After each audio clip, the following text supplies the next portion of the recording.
রাজপথে আন্দোলন সংগ্রাম তো করেছি গত 7-8 বছর। এখন অবশ্যই সরকারে যেতে হবে এবং আমাদের ছাড়া আগামীতে কোনো দল সরকার গঠনের স্বপ্ন দেখে না। নির্বাচন হয়েছে এইবার বাংলাদেশে প্রথমবারের মতো নৌকা নির্বাচন কমিশনের নির্বাচনী মার্কায় নাই। আওয়ামী লীগ রাজনৈতিকভাবে নিষিদ্ধ হয়েছে, কারণ এই জুলাই গণ অভ্যুত্থানে মানুষ হত্যাসহ গত 16 বছরে আওয়ামী লীগ সরকারের তৃণমূলের নেতা কর্মীরা না, সরকারের যারা এমপি মন্ত্রী ছিল, শুনলে হিসাব করতে কয়েকদিন লাইগা যাবে। আপনারা লাখ টাকার কথা শুনেন, কোটি টাকা কথা শুনেন, আর সেখানে যদি শুনেন 100 কোটি টাকা, সেখানে যদি শুনেন 1000 কোটি টাকা যে একজন ব্যক্তি সরকারি ব্যাংক থেকে সালমান এফ রহমান বেক্সিমকো ওষুধ কোম্পানির, সবাই চেনেন বেক্সিমকো, এই বেক্সিমকোর মতো আরো কোম্পানির মালিক একজন সালমান এফ রহমান 36,000 কোটি টাকা ব্যাংকের টাকা লুট করে নিয়ে গেছে, বাইরে পাচার করেছে। এইভাবে গত কয়েক বছরে 28 লক্ষ কোটি টাকা পাচার করেছে বিরোধী দল যারা করেছে। আজকে আপনারা জামাতকে রাজনৈতিকভাবে চেনেন, অথচ এই জামাত কিন্তু প্রকাশ্যে একটা মিছিল মিটিং করতে পারতো না, তাহলে পুলিশ ধরতো, তাহলে হামলা করতো আওয়ামী লীগের লোকেরা। বিএনপি কোনোভাবে টুকটাক করতে পারত, আওয়ামী লীগ সেই সুযোগটা তাদেরকে দেয় নাই। তো আজকে এই সমস্ত কিছুর চূড়ান্ত হিসাব নিকাশ এই আন্দোলনের মধ্যে দিয়ে আওয়ামী লীগ নিষিদ্ধ হয়েছে। এটা আমি ব্যক্তিগতভাবে কিছু করতে পারবো না, ব্যক্তিগতভাবে না, সামগ্রিকভাবে জাতীয় স্বার্থে নিষিদ্ধ করা হয়েছে।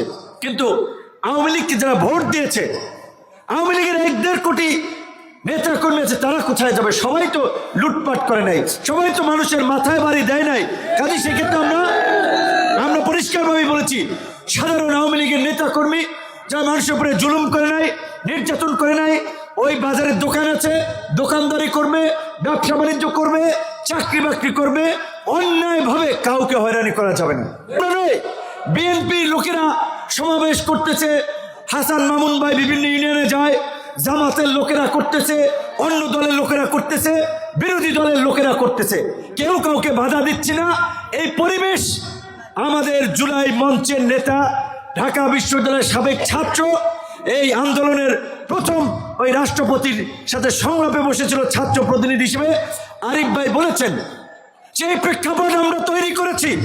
তো কাজী আমরা চাই আপনাদের কাছে একটা মূল্যায়ন। ঢাকা বিশ্ববিদ্যালয়ের ছাত্ররা ওই টেকনাফ থেকে তেঁতুলিয়া, পঞ্চগড় থেকে কাঠালিয়া, সারা বাংলাদেশের ছেলে মেয়েরা ভোট দিয়ে ভিপি বানিয়েছে। আমি তাদের প্রতি কৃতজ্ঞতা প্রকাশ করি।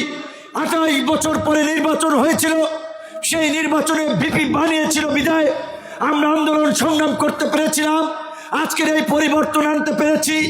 বহু মত পথের রাজনীতি, যার যার অধিকার শেষে ভোগ করছে, রাজনীতি করছে, সভা সমাবেশ করছে, কেউ কাউকে বাধা দিচ্ছে না, মামলা দিয়ে হয়রানি করছে না, হামলা করছে না। তবে তারপরেও আবার ওই যে বলে কারো ঘর পড়ে আর কেউ আলু পোড়া খায়।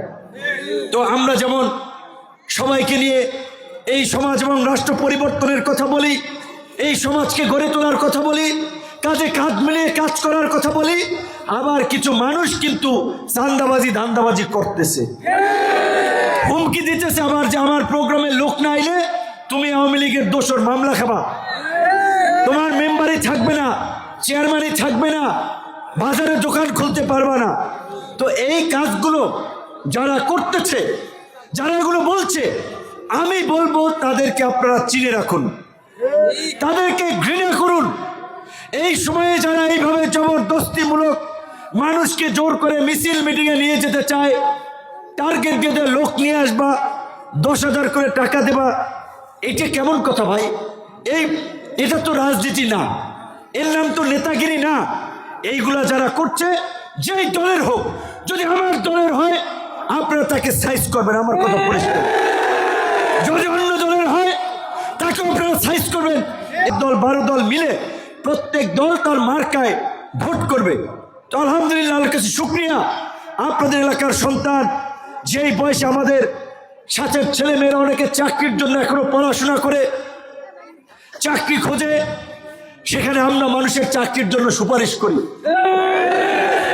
আমরা চাকরি দেই, আমরা নির্বাচনের মাঠে জনপ্রতিনিধি হওয়ার জন্য এসেছি, মানুষের কাছে ভোট চাইতে, মানুষের নেতৃত্ব দেওয়ার জন্য, এবং কোনো দল থেকে নয়।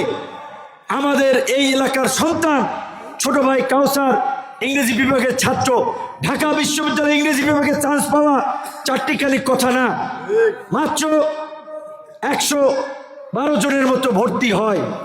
সে চান্স পাইছে আমার পরে, আমি যদিও বের হয়ে আসছি, এখন সেখানে পড়তেছে। এবং সে যদি ব্যবসা করে, ভালো ব্যবসায়ী হবে, সরকারি চাকরির পিছনে ছুটলে, পড়াশোনা করলে ম্যাজিস্ট্রেট, ডিসিএসপি হয়ে যাবে। ঢাকা বিশ্ববিদ্যালয়ের ছেলেমেয়েরাই বেশিরভাগ হয়।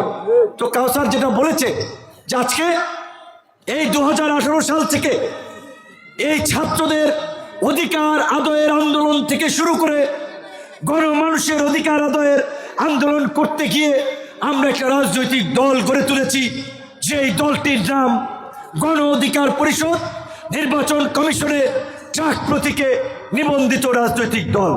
তো আমরা যদি অন্য দলের সাথে নির্বাচনে জোটও করি, নির্বাচনে আমার মার্কা হবে ট্রাক। আমরা আগামীতে অবশ্যই যাদের সরকার গঠনের সম্ভাবনা থাকবে তাদের সাথে আমরা জোট করব।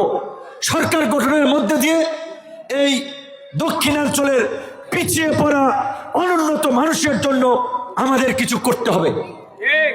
রাজপথে আন্দোলন সংগ্রাম তো করেছি গত 7-8 বছর, এখন অবশ্যই সরকারে যেতে হবে, এবং আমাদের ছাড়া আগামীতে কোনো দল সরকার গঠনের স্বপ্ন দেখে না।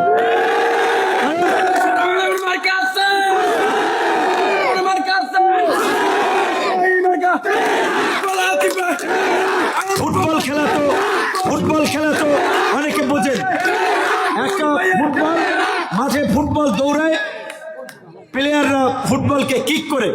তো এখন বলে যে জীবনে আপনি ফুটবল হইবেন না প্লেয়ার হইবেন, কারণ যদি প্লেয়ার হন তাহলে ফুটবল পায়ে নাড়াইতে পারবেন, আর যদি ফুটবল হন তাহলে সবসময় দৌড়ের উপরে থাকবেন। কাজে আমরা ফুটবল না, আমরা প্লেয়ার, আমরা গেম চেঞ্জার। রাজনীতিতে যেটা রাজনৈতিক দলগুলো পারে নাই, বড় বড় নেতারা পারে নাই, আমরা তরুণরা সেটা পেরেছি। আজকের এই বাংলাদেশ তরুণদের নেতৃত্বে পরিবর্তন হয়েছে। তরুণরা এই সরকারে আছে, অন্তর্বর্তীকালীন সরকারে, আগামীতেও সরকারে থাকবে।